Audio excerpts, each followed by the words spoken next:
Bienvenidos, ponte cómodo, presto por unos minutos y recibiremos una lectura para toda la familia. Libros de difusión gratuita presenta El Kybalión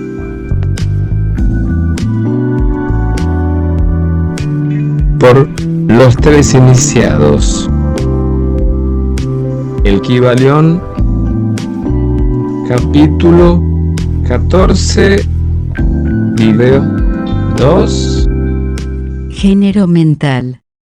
Pero conforme el hombre adelanta en la escala de la conciencia, va adquiriendo el poder de desprender a su mí de esa idea corporal, y puede pensar de su cuerpo, que es algo que pertenece a su propia parte mental, pero aún entonces, es muy capaz de identificar el mí completamente con sus estados mentales, sensaciones, etc., que siente, que existen dentro de él, identificará esos estados consigo mismo, en vez de estimarlos como simples cosas, producidas por su mentalidad existentes en él, dentro de él, y proviniendo de él, pero que, sin embargo, no son el mismo. Puede comprobar también que esos estados cambian mediante un esfuerzo volitivo, y que es capaz de producir una sensación,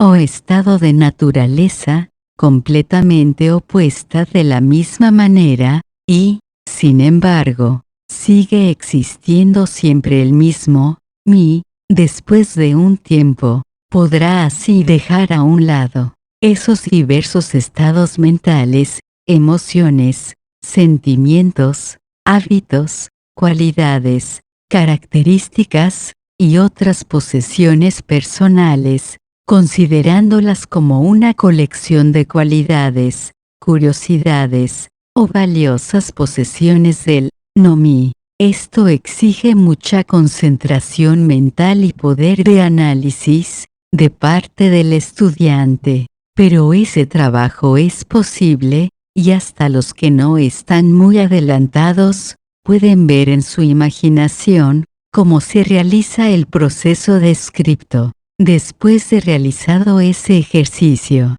el discípulo se encontrará en posesión consciente de un ser que puede ser considerado, bajo su doble aspecto del yo y de mí. El mí se sentirá como algo mental, en lo que pueden producirse los pensamientos, ideas, emociones, sentimientos y otros estados mentales. Puede ser considerado como si fuera la matriz mental, según decían los antiguos, capaz de generar mentalmente. Este mí se denuncia a la conciencia, poseyendo poderes de creación y generación latentes de todas clases. Su poder de energía creadora es enorme, según puede sentirlo uno mismo, pero, a pesar de todo, se tiene la conciencia de que debe recibir alguna forma de energía, bien del mismo yo,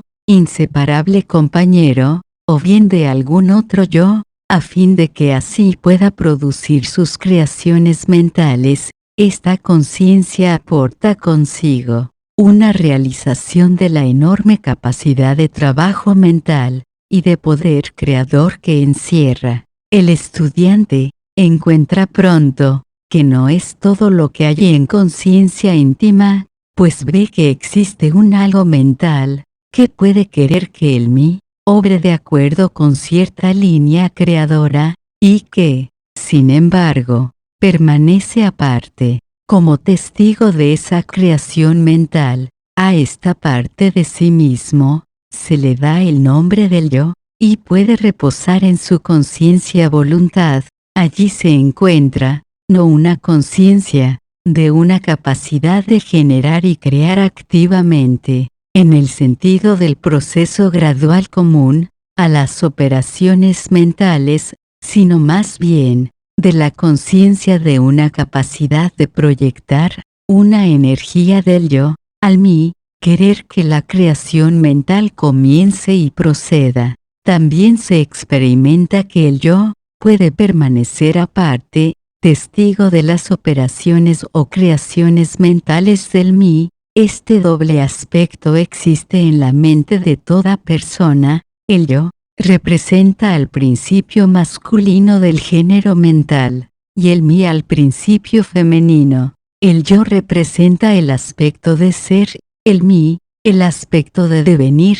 Se notará que el principio de correspondencia opera en este plano, lo mismo que en el que se realiza la creación del universo. Los dos son parecidos, si bien difieren enormemente de grado. Como es arriba, es abajo. Como es abajo, es arriba. Estos aspectos de la mente, los principios masculinos y femeninos, el yo y el mí, considerados en relación con los fenómenos psíquicos y mentales ya conocidos, dan la clave maestra para dilucidar la operación y manifestación de esas nebulosas regiones de la mente. El principio del género mental aporta la verdad que se encierra en todo el campo de los fenómenos de influencia mental. La tendencia del principio femenino es siempre la de recibir impresiones,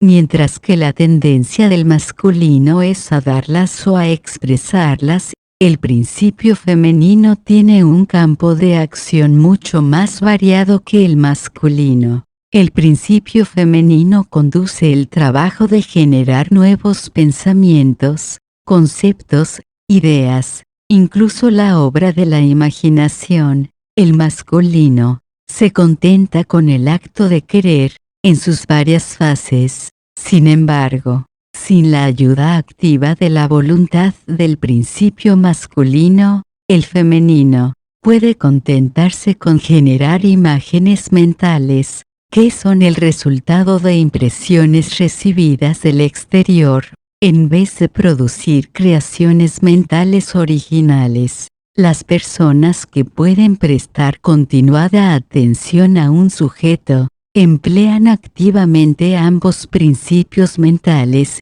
el femenino, en el trabajo activo de la generación mental, y el masculino, en estimular y dar energía a la porción creadora de la mente. La mayoría apenas hace uso del principio masculino, y se contenta con vivir de acuerdo con los pensamientos e ideas que se filtran en su mí, y provienen del yo de otras mentalidades. Pero no es nuestro propósito detenernos en esta fase del asunto, cosa que puede estudiarse en cualquier tratado bueno de psicología, con la clave ya indicada sobre el género mental. El estudiante de los fenómenos psíquicos conoce la realidad de los maravillosos fenómenos clasificados como telepatía, influencia mental, sugestión, hipnotismo, etc. Muchos han buscado explicación a estas diversas fases de los fenómenos,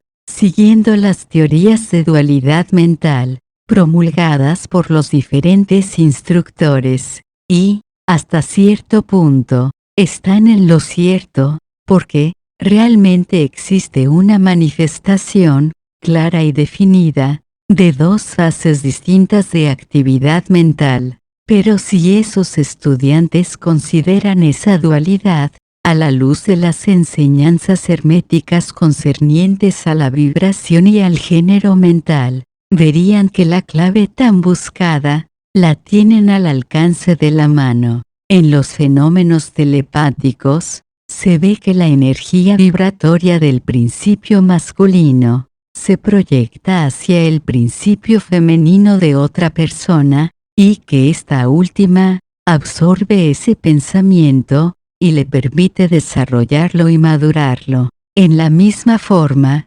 obra la sugestión y el hipnotismo. Dale me gusta, compártelo. El Kybalión continúa en capítulo 14, video 3. Suscribe. Muchas gracias.